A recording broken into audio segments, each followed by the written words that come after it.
오늘 말씀의 제목은 사마리아에도 내려오신 성령님. 한번 읽어보겠습니다. 시작. 다시 한번 시작. 네. 사도행전 8장 14절에서부터 25절까지 교독하겠습니다. 예루살렘에 있는 사도들이 사마리아도 하나님의 말씀을 받았다함을 듣고 베드로와 요한을 보내매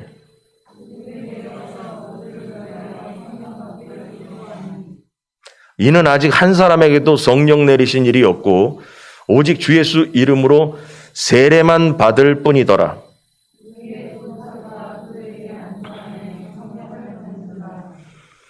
시몬이 사도들의 안수로 성령 받는 것을 보고 돈을 들여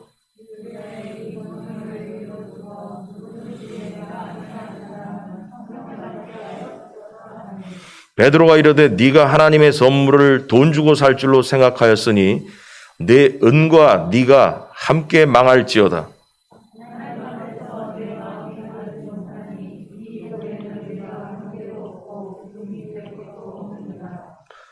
그러므로 너의 이 악함을 회개하고 주께 기도하라. 혹 마음에 품은 것을 사하여 주시리라.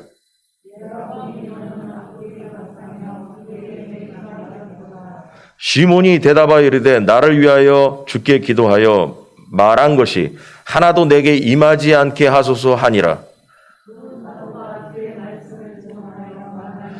예루살렘으로 돌아갈새 사마리아인의 여러 마을에서 복음을 전하니라. 아멘. 지난주까지 우리 배운 대로 말하자면 스데반 집사가 돌에 맞아서 순교한 이후에 예루살렘 교회에 큰 변화가 일어나기 시작했습니다. 이 변화의 내용이 12장까지 앞으로 계속 나오게 될 텐데요. 순교 이후에 스데반 집사의 순교 이후에 신앙생활하던 초기 초대교회 성도들이 흩어지기 시작했다라고 배웠습니다. 그래서 예루살렘 성 안에는 사도들만 남고 평신도들이 집사들과 더불어 흩어지기 시작했다라는 것입니다. 그래서 흩어진 무리 중에 지난번에처럼 뭐 다 복음을 전했겠어요? 뭐 어떻게 100%가 뭐 다 하진 않았겠죠. 무서워서 자기도 잡히면 죽을 것 같아서 뭐 집에 가서 숨어 있는 사람도 있을 수도 있겠고 조용히 살겠다고 그런 사람이 있었겠고 그 중에 많은 사람들이 복음을 전하러 온 세상에 흩어지기 시작했다는 것이죠. 그래서 복음을 증거한 그 무리들의 이야기가 이제부터 나오기 시작하는데요. 그 사도행전에는 그 흩어진 무리들이 두 종류가 있었다. 두 종류의 흩어진 사람들이 있었다라는 거예요. 어떤 두 종류냐? 첫 번째로 뭐냐? 유대와 사마리아와 모든 땅으로 흩어진 무리들의 이야기가 11장 18절까지 얘기 나오고 또 베니게와 구브로 안디옥까지 이르러 유대인과 헬라인에게 또 복음을 전했던 무리들의 이야기 이렇게 해가지고 세상을 향해 막 흩어진 것 같지만 뭐 얘기한다고 어딘지 알겠어요. 이쪽으로 간 사람들이 있고 이쪽으로 간 사람들의 이야기. 그래서 두 무리가 흩어졌다라는 거죠. 방향을 이쪽 동네로 간 사람, 이쪽 동네로 간 사람들의 얘기가 이제 앞으로 나오기 시작할 겁니다. 그래서 오늘 본문에서 빌립 집사의 복음 전파가 사마리아에도 전해진다는 소식을 예루살렘에 있는 사도들이 듣기 시작했습니다. 그게 1번 유대와 사마리아와 모든 땅으로 흩어진 무리들의 이야기가 지금 우리가 배우고 있는 내용입니다. 근데 사마리아에도 복음이 들어간다라는 얘기를 예루살렘에 있던 사도들이 듣는 건 좋은데 거기서 무슨 얘기들이 나왔냐 하면 회의 내용은 복음만 전하는 게 아니라 사도들의 결론은 뭐냐면 복음도 중요하지만 성령 체험해야 된다라는 결정을 내렸습니다. 말씀만 들어가서는 안 된다. 성령도 체험해야 된다라고 이 사람들은 결정했습니다. 그래서 초기 기독교에 사도들은 예수 그리스도의 공생의 기간에 말씀을 들었잖아요. 복음을 들었잖아요. 그런데 예수님께서 부활하고 승천하시면서 오리란 성령이 오시기 전까지 예루살렘을 떠나지 말라. 그래서 마가의 다락방에 들어가서 앉아서 기도하다가 거기서 성령을 체험하게 되죠. 이때 사도들이 이 기억을 되살리면서 그래, 사마리아에 복음이 들어가는 거 좋다. 그러나 복음이 들어가는 걸로 끝나면 안 되고 성령님이 들어가야 된다라는 거죠. 이것을 사도들이 회의 중에 결정을 내리고, 그래서 뭐냐 하면 읽어보니까 베드로와 요한이 복음만 전해진 사마리아에 성령님을 전하고자 직접 그쪽으로 움직이기 시작했다라는 것입니다. 그래서 오늘의 주인공은 성령님 얘기예요. 오늘의 주인공 얘기가. 그리고 이걸 통해서 가장 간단한 결론은 뭐냐? 말씀과 성령님은 붙어 다닌다라는 거예요. 말씀 따로, 복음 따로, 성령님 따로가 아니라 복음이 있는 곳에 성령님도 같이 들어가야 된다라는 거죠. 이 말을 우리에게 간단히 적용하면 뭐냐? 복음을 예수 그리스도의 복음을 알고 받아들인 우리도 성령의 역사의 체험을 해야 된다라는 것입니다. 그래서 하나님이 주시는 것 가운데 가장 좋은 것은 다름 아닌 성령님입니다. 예루살렘으로부터 온 베드로와 요한이 복음을 받아들인 사마리아 사람들에게 안수를 하니까 하나님은 성령을 선물로 주셨다. 그 선물로 주셨다라는 얘기는 쉽게 얘기하면 이거예요. 공짜로 주셨다라는 얘기예요. 선물을 돈 내고 사는 사람 없잖아요. 선물은 공짜지요. 그래서 멸시받고 배척받던 사마리아 사람들에게도 가장 좋은 선물 보따리가 베드로와 요한을 통해서 내려왔다는 것입니다. 그래서 가장 좋은 선물인 성령님을 본문을 통해서 한번 알아보자. 이거면 두 가지 오늘 얘기할 건데 1번 성령님은 하나가 되게 하십니다. 다 같이 시작. 다시 한번 시작. 예, 이 주제를 이렇게 정하고 나면은 이거 뭔 소리냐? 여기 뭐 하나 된 얘기도 없구만. 뭐가 뭐 싸우던 사람들이 붙었냐? 뭐 그런 얘기도 없구만. 그렇게 생각할 수 있습니다. 그러나 우리가 얘기하다 보면 왜 그런지 이제 나중에 얘기하겠습니다. 사마리아 사람들이 하나님의 말씀을 받아들였다는 보고가 예루살렘 사도들에게 전해지자 이 사람들 충격받았어요. 야, 이게 우리가 배척하고 멸시하던 사마리아 혼혈 유대인들 거기도 우리가 지난번에 했죠. 이 사람들 하도 재수없게 생각했어요. 그 사람들 보고 싶지도 않다. 근데 거기에 복음이 들어가더라는 거예요. 그래서 복음을 믿고 그 사람들이 빌립사를 통해서 물 세례를 받는 역사까지 일어나더라 이겁니다. 그래서 말씀과 성령은 오직 유대인들의 자기들만이 접할 수 있는 전유물이라고 했었는데 그러한 고정관념이 무너지기 시작했다는 것이죠. 그래서 하나님의 말씀이며 복음이 자기들이 멸시하는 사마리아 사람들에게 전해진다는 소식에 예루살렘 사도들이 놀랬죠. 예. 그래서 스데반 집사의 순교 전까지는 예루살렘에서 거기에 그냥 주저앉아가지고 예루살렘을 떠나지 않고 유대인들만 복음과 성령의 체험을 하고 살았던 것입니다. 그런데 스데반 집사의 순교 후에 복음이 사마리아에도 증거된다는 소식은 분명히 그들에게 충격적인 소식이었다는 것입니다. 그리고 그 사도들이 회의한 결과 사마리아에 복음만 들어가면 안 된다. 성령님도 들어가야 된다는 거예요. 그래서 결국은 뭐냐 하면 마침내 사마리아를 복음만 알고 성령님은 모르는 곳으로 남겨두고 싶지 않아서 베드로와 요한을 보내게 되었다는 것입니다. 그래서 본문을 보면 사도들이 사마리아에 간 이유는 오로지 성령님의 임재를 위해서 갔다라는 거죠. 그래서 여기 보니까 15절부터 17절 보니까 그들이 내려가서 그들을 위하여 성령 받기를 기도하니 복음을 전하러 간 게 아니에요. 복음은 벌써 들어가 있어요. 빌립비사를 통해서.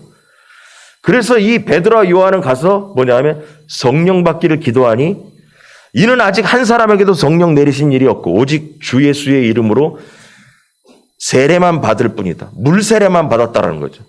이에 두 사도가 그들에게 안수함에 성령을 받았다라는 것입니다. 그래서 사도들은 사마리아 사람들이 성령 받기를 위해서 기도했습니다.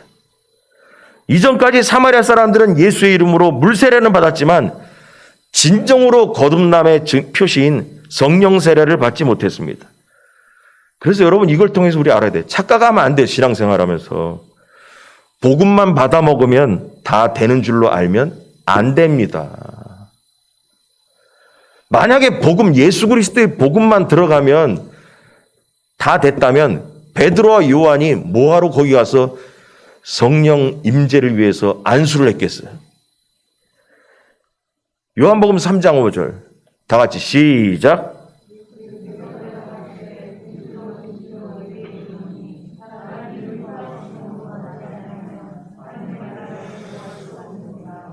아멘. 물과 성령으로 다시 태어나야 된다라는 거예요. 예수님은 물과 성령으로 거듭나야 된다라고 말씀했습니다. 그리고 사도들은 말씀만 전한 것이 아니라 성령님의 임재를 위해서 사마리아로 출발을 했습니다. 그리고 예수님은 오리라 하신 성령님이 오시기 전에 예루살렘을 떠나지 말라고 말씀하셨습니다. 이것으로 보아 복음과 성령님은 붙어 다녀야 된다는 것입니다. 복음이 있는 곳에 저절로 성령님이 계시는 것이 아닙니다. 그래서 빌립 집사가 복음을 전했지만 아무에게도 아직까지 성령님이 임재하지 않으셨다는 것입니다.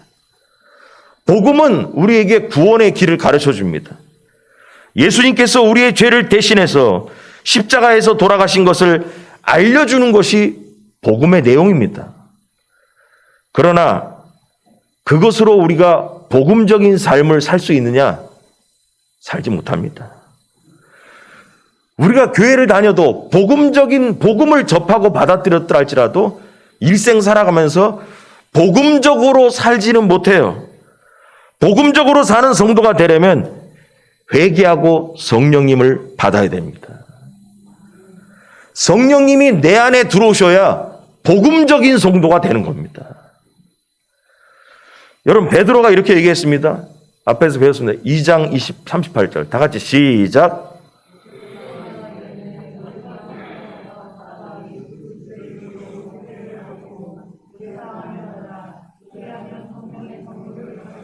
아멘. 여러분 이걸 통해서 우리 점점점 이제 설명하자면 이거. 여러분 복음을 들어도 회개하지 않은 사람들이 있습니다. 베드로는 얘기하는 거예요. 베드로의 설교를 통해서 복음을 접했냐? 그 다음에 뭘 해야 되냐? 회개하여 성령을 받으라는 거예요. 회개해야 성령님이 들어가십니다. 집이 깨끗해야 거룩한 성령님이 들어가시는 것입니다. 우리의 마음속에 있는 모든 죄를 끌어내어서 회개해야만이 거룩하고 깨끗한 성령님이 내 안에 들어오시는 겁니다. 그래야 뭐냐? 성령님의 도움으로 성도답게 살게 되는 겁니다. 아까 얘기했습니다. 복음은 구원에 이르는 길을 알려줍니다. 성령님이 왜 우리에게 필요하냐? 복음적인 삶을 살 수 있도록 도와주시기 위해서 성령님이 들어오셔야 된다는 거예요. 여러분 내 힘만으로 거룩하게 신앙생활 살 수가 없습니다. 내 힘으로 하나님의 자녀답게 살 수 없어요. 그래서 성령님께서 우리를 거룩하게 지켜주시고 유혹에서 이기도록 도와주시는 일을 하신다는 것입니다. 자, 성경 보겠습니다. 여러분 누가복음 11장 24절에서 28절을 읽으면서 생각하면서 잘 읽어보세요. 다 같이 시작.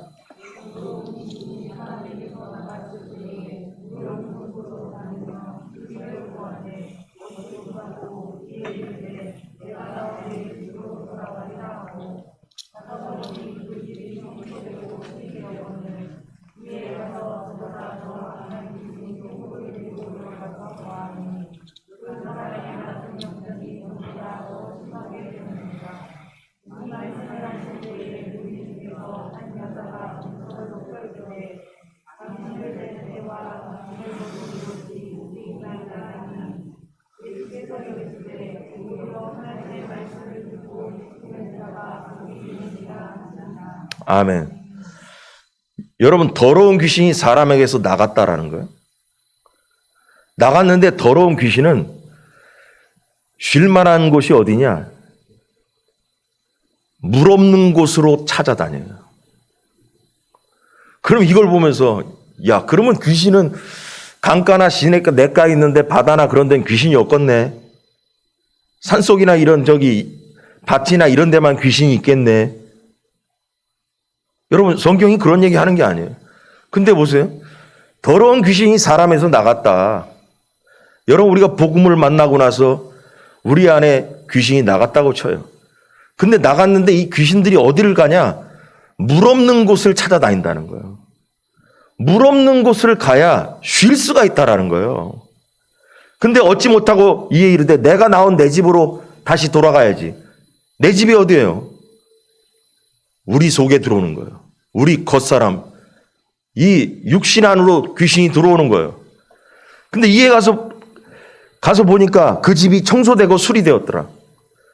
예수 그리스도를 영접하기로 하고 내 안에 있는 죄를 그래도 끌어서 청소도 하고 영접하기로 결정도 하고 좀 청소 좀 했어. 그런데 이에 가서 저보다 더 악한 귀신 7을 데리고 들어가서 거하니 그 사람의 나중 형편이 전보다 더 심하게 되었다. 쉽게 얘기해서 이거예요. 여러분, 복음을 접하고 나서도 교회 다니면서 예수 믿기 전보다 더 악한 사람으로 변한 사람들이 있어요. 여기에 왜 그런 일이 생겼냐? 그 안에 물이 없어서 들어가는 거예요, 마귀가.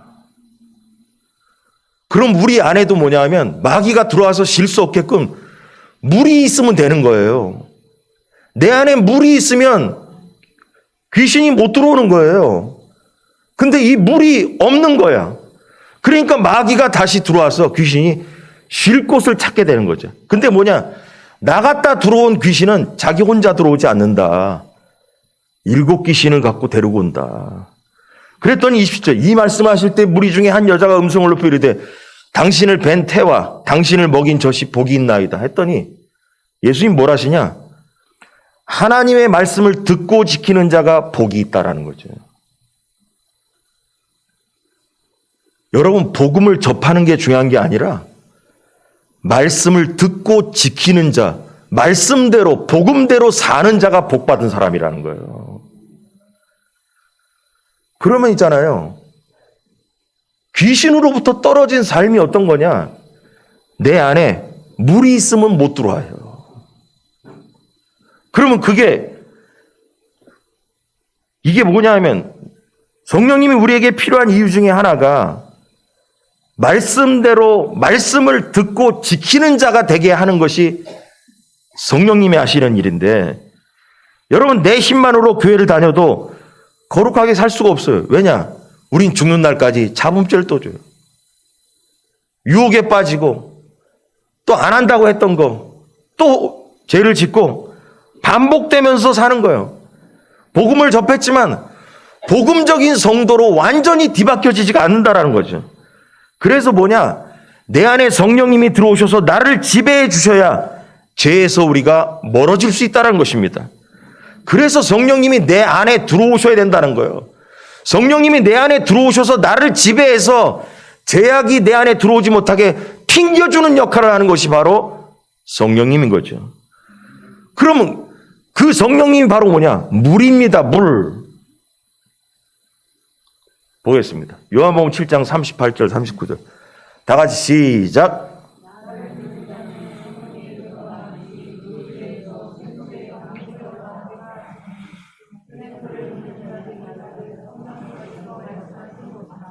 아멘. 내 몸 안에서 성령의 물이 흘러나와야 합니다. 이 성령의 물 얼마 전에 얘기했던 것 같아요. 에스겔서에 나온 것처럼 하나님 나라에 천국에 가보니까 성전에 문지방에서부터 물이 흐르고 그 물이 발목, 무릎, 배까지 그 다음에 강이 되어 흘렀다 그랬죠. 성령의 물이 그 물이 하늘나라에만 내리는 것이 아니라 내 안에도 성령의 물이 흘러야 된다는 것이에요. 그냥 교회 다니는 거 아니에요, 여러분. 그래서 성령님이 중요하다는 거예요. 복음을 접한 사람이, 받아들인 사람이 복음적으로 살기 위해서는 내 힘대로 살 수가 없어요. 내 힘으로만은 살 수가 없어요.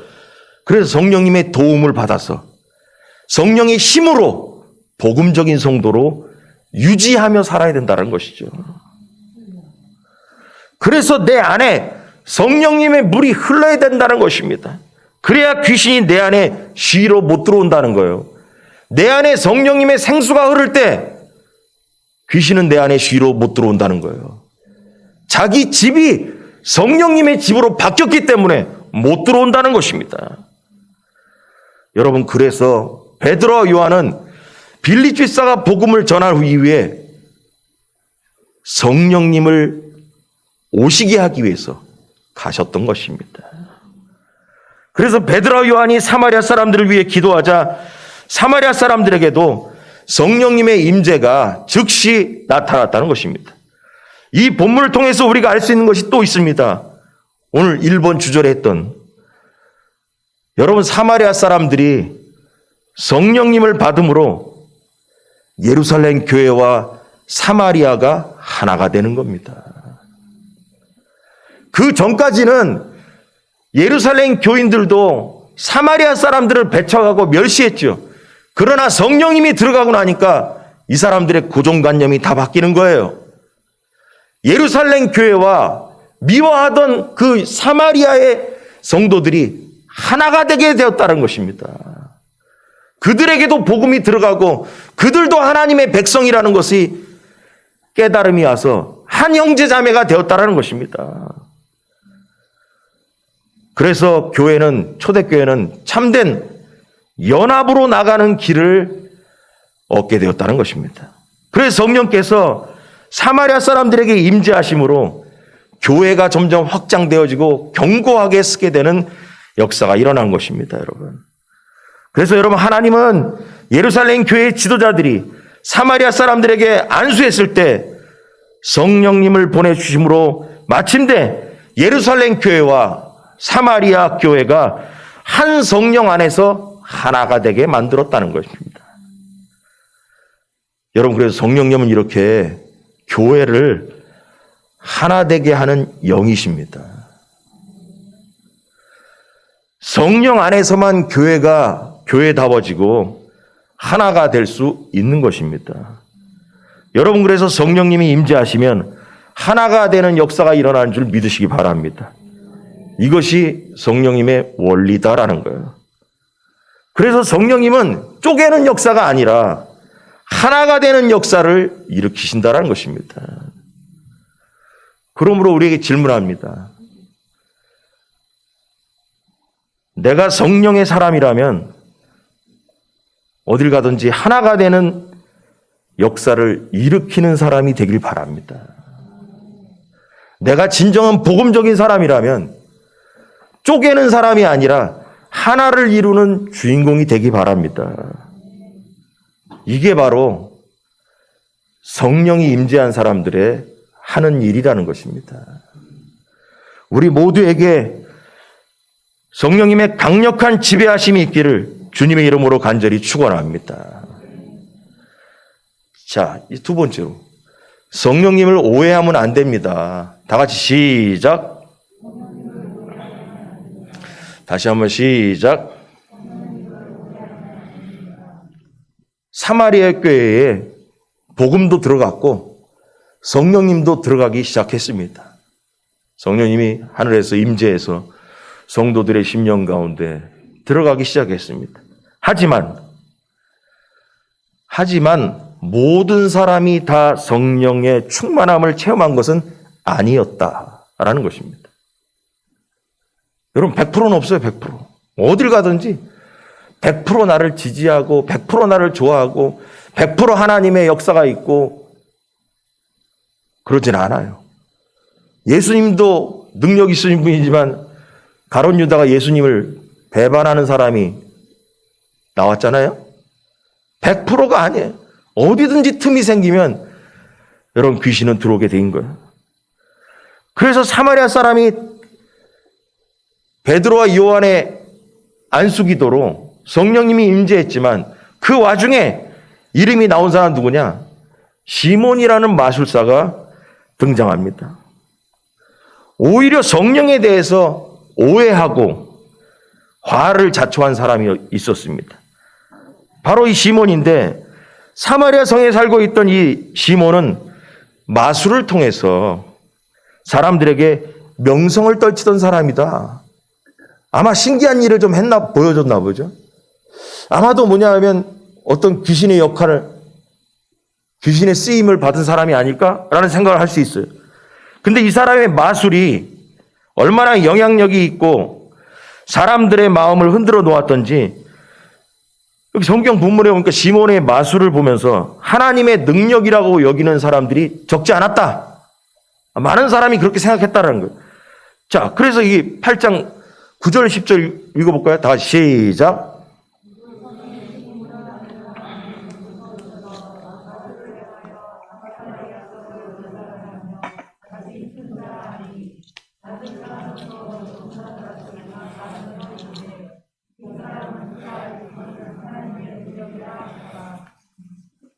예, 이렇게 인기가 좋았다라는 거예요.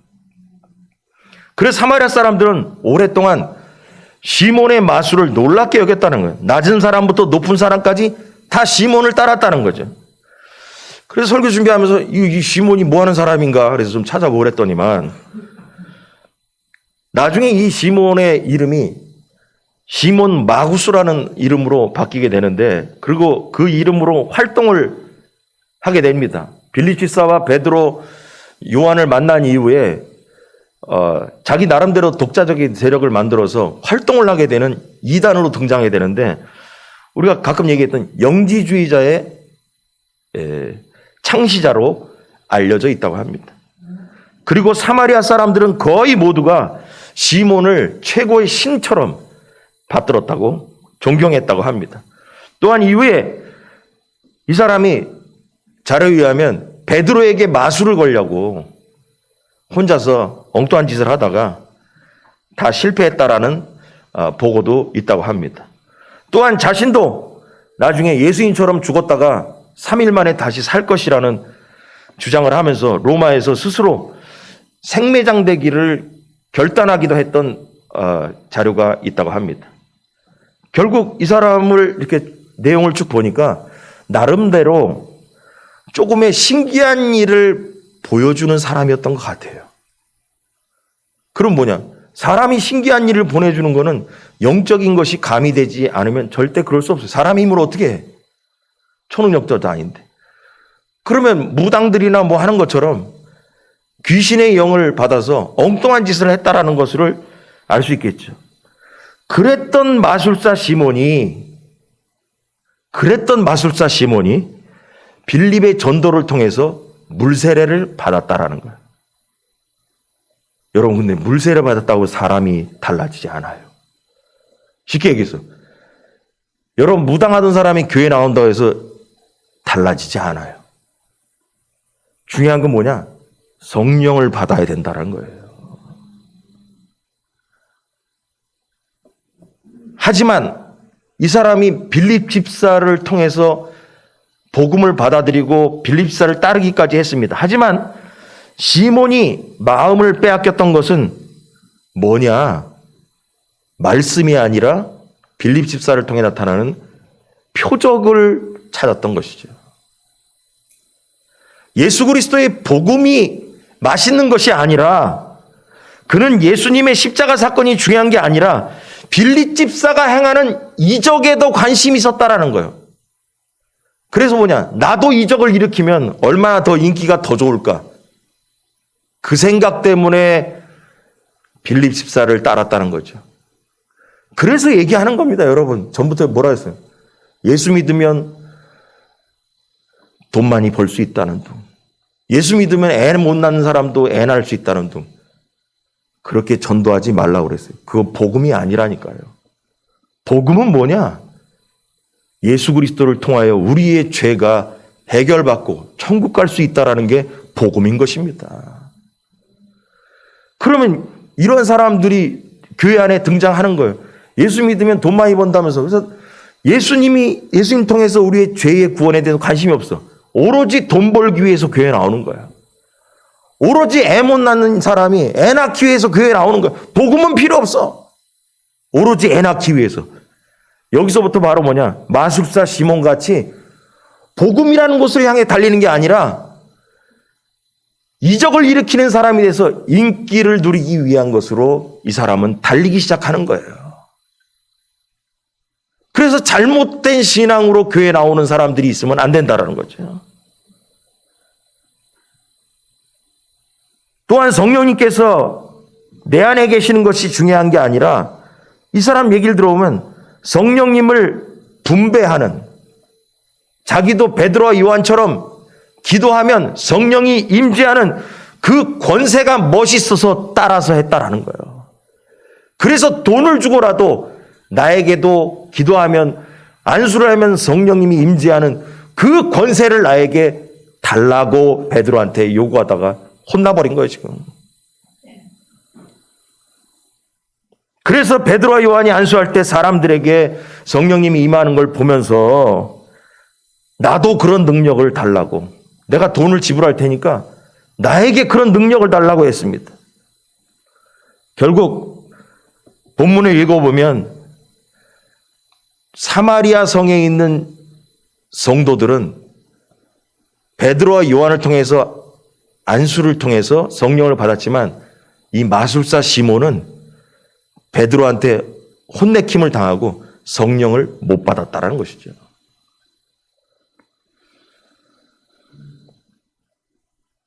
복음은 받았지만 성령의 임재는 경험하지 못한 것이라고 본문을 읽어보면 알 수 있어요.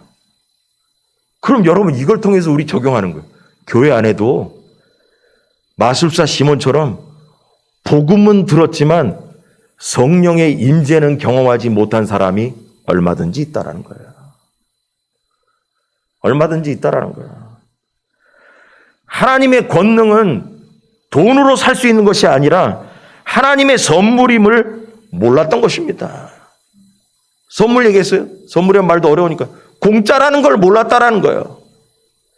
여러분, 구원도 공짜예요. 믿기만 하면 되는 거예요. 여러분, 성령도 뭐예요? 회개하면 받는 거예요. 공짜예요. 돈을 지불하지 않아요. 이런 생각과 태도는 그가 살아왔던 인생과 무관하지 않아요. 그동안 시몬은 다른 사람에게 돈을 받으면서 능력을 드러냈습니다. 시몬은 그동안 자기가 해온 방식대로 하나님의 능력을 가질 수 있다고 생각한 거예요. 베드로와 요한에게 돈을 내면 성령님의 임재를 통한 권세를 자기도 생길 줄 알았죠. 돈만 내면 될 줄 알았죠. 이 사람의 머릿속에는 돈이면 다 된다는 생각이 드는 거예요. 그럼 여러분 생각해 보세요. 돈을 내고 성령을 받았다면 이 사람 나중에 혼자서 그럴 거예요. 돈을 받고 성령을 팔아먹었을 사람입니다. 안 그러겠어요? 돈을 받고선 성령을 받았다면 자기 나중에 장사할 때, 야, 내가 투자한 돈이 얼마인데 너희들도 돈 받고, 성령 받고 싶으면 나한테 돈 얼마씩 갖고 와. 내가 기도해 줄게. 이렇게 가게 될 겁니다. 그래서 시몬은 그동안 자기가 해온 방식대로 하나님의 능력을 가질 수 있다라고 생각했던 것입니다. 결국 이런 생각은 베드로에게 엄청 혼나게 됐죠. 그래서 마술사 시몬은 이렇게 해서 사도들의 안수도 받지 못했고 성령도 받지 못했다라고 본문을 통해 우리는 알 수가 있어요. 여러분, 하나님의 선물은 돈으로 살 수 없는 겁니다.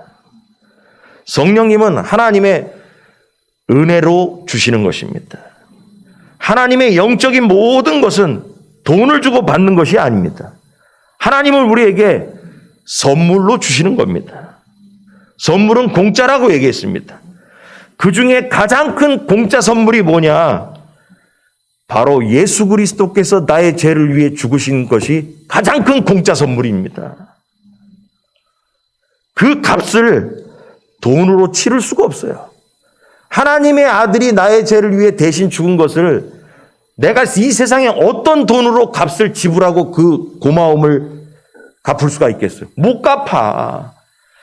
못 갚기 때문에 하나님께서 거저 주셨다라고 얘기하는 거예요. 하나님의 선물이라고 얘기하는 거예요. 오로지 믿기만 하면 된다고 하셨습니다. 우리가 가진 돈으로 하나님의 선물을 절대 살 수 없는 거예요. 하나님이 주시는 선물 가운데 가장 그래서 큰 것이 뭐냐? 하나님 아들을 우리에게 주신 것. 그보다 더 큰 선물이 없다라는 거예요. 여러분, 다른 은사들도 중요하지만 아들을 주시는 것, 성령님을 보내시는 것보다 중요하지 않아요. 그래서 성도들은 성령의 열매를 간구하기도 해야 하지만 성령님과의 연합을 더욱 간구해야 합니다. 성령님과 연합하면 성령의 열매는 자동적으로 맺을 수 있다는 걸 믿으시기 바랍니다. 반면에 성령님과 멀어지면 성령님의 열매가 맺힐 수 없는 겁니다. 그런 본문을 통해서 가장 중요한 문제를 한번 돌아보겠습니다. 사마리아 교회에는 시몬처럼 복음을 접하기는 했지만 잘못된 신앙으로 치우친 사람이 있었다라는 것입니다. 그래서 시몬에게는 공짜로 임하시는 성령님의 역사, 그 역사가 임하지 않았다라는 것입니다. 마찬가지로 지금의 교회 안에는 신자가 아닌지 신자인지 확실치 않은 사람들이 있을 가능성이 있다라는 것입니다. 이 사마리아 성에 예수 그리스도의 복음의 능력이 들어갈 때 이러한 시몬이라는 사람이 등장한 것처럼 이것을 그대로 우리 시대에 적용하면 교회 안에도 복음은 알아들어 먹는데 복음에 대해서는 아는 것 같은데 하나님의 성령에 대해서 모르고 성령님에 대해서 오해하며 신앙을 바라보는 관점이 잘못된 관점으로 신앙생활을 하는 사람도 있다라는 것입니다. 여러분, 본문에 사마리아의 복음을 전했을 때 큰 기쁨이 임했다고 했습니다. 다시 말해서 큰 은혜가 그 사마리아 성에 임했다라고 말씀했습니다. 그러나 사마리아 사람들 중에 믿고 세례를 받았으나 전혀 복음에 관계도 없고, 베드로가 그랬어요. 너는 복음에 관계도 없고 복음에 분깃도 없도다라는 거예요. 그가 바로 시몬이었습니다. 이런 사람은 하나님의 선물을 물질적인 것으로 교환하려고 했습니다. 교환할 수 있다라고 생각했습니다. 그리고 성령님을 통해서 돈을 벌 궁리를 했습니다. 돈으로 성령님을 받았다면 분명히 돈을 받고 성령님을 팔아먹을 사람이라는 것입니다. 성령님을 돈을 버는 방편으로 사용하려 한 사람이었다는 거죠. 여러분, 현 시대에도 하나님의 선물을 통해서 돈을 벌려는 사람들 있습니다. 성령님에 대한 이러저러한 오해를 갖고 신앙생활을 하는 사람도 있습니다. 성령님 없이도 살 수 있다라고 생각하는 사람도 있습니다. 성령님 없이도 거듭날 수 있다라고 생각하는 사람이 있습니다. 누가 그렇게 가르쳤는지 기가 막힌 일이에요. 예수님 분명히 그랬어요. 사람이 물과 성령으로 거듭나야 된다고 했습니다. 근데 그런 얘기는 듣고 싶지가 않아요. 그래서 그런 성경 구절은 무시해버려요. 마가의 다락방에 들어가서 이 사람들이 성령 받기 위해서 40일 동안 기도했다는 거 듣고 싶지 않아요. 뭐만 들으냐? 영접하는 자, 곧 그 이름을 믿는 자 등 하나님의 자녀가 되는 권세를 줬다. 그게 제일 쉬운 것 같아. 성령을 받기 위해서 애를 써야 되는 것에 대해서는 귀찮아요. 여러분, 성경 어디를 봐도 가만히 앉아있는데 성령님이 임재했다는 성경 구절 한 군데도 없어요. 성령님의 임재를 위해서 뭘 해야 되냐? 베드로왕처럼 회개하고 제사함을 받으라. 그리하면 성령을 선물로 받으리니. 회개하기가 귀찮아요. 회개하는 게 귀찮고 싫어요. 회개하는 게 힘들어. 눈물 뽑아가면서 과거를 들썩거리는 거 하고 싶지도 않아. 그래도 나는 천국 갈 수 있다라고 생각하는 사람도 있어요. 그래도 내가 거룩해질 수 있다라고 생각하는 사람도 있어요. 성경에 어디에 그렇게 써 있어요? 예수님이 분명히 했어요. 물과 성령으로 거듭나야만이 하나님 나라 볼 수 있다. 왜 그러냐? 성경을 보면서 깨달은 게 그거예요. 내 힘만으로는 거룩한 사람이 될 수 없다라는 거예요. 예수 그리스도를 영접한 이후에도 수십 년 이 땅에 살면서 살아갈 텐데 예수 그리스도를 믿었다고 해서 우리가 거룩해지나요? 죄를 안 짓나요? 성령님의 힘으로 죄에서 멀어질 능력을 덧입어야 된다는 것입니다. 성령님을 의지하며 살아갈 때 우리가 거룩한 하나님의 백성으로 바뀌어질 수가 있다는 것입니다. 그런 생각을 안 하고 그래서 그게 성령님에 대해서 오해하고 있다는 거예요. 또 현 시대에도 하나님의 선물이 이런 걸 통해서 돈을 벌려는 사람도 있다고 했어요. 소위 은사주의자들이라고 그래요. 더 쉽게 말하자면 기도원파 같은 부류들이 지금도 있어요. 기도해주고 돈 받으려는 사람들이 있습니다. 많아요. 돈을 내야 기도해준다라는 말하는 자들도 있습니다. 돈을 얼마씩 내라고 하는 무당들이 하는 것처럼 복채 내는 것처럼 여러분 그런 사람들이 있습니다. 기도원파들이 있습니다. 이 사람들은 시몬의 영을 받은 사람들이에요. 하나님의 선물은 공짜입니다. 정말 인생이 불쌍하고 인생의 구원을 원한다면 하나님의 선물임을 깨닫고 기도해 줘야 되죠. 조건을 걸면 안 된다라는 거예요.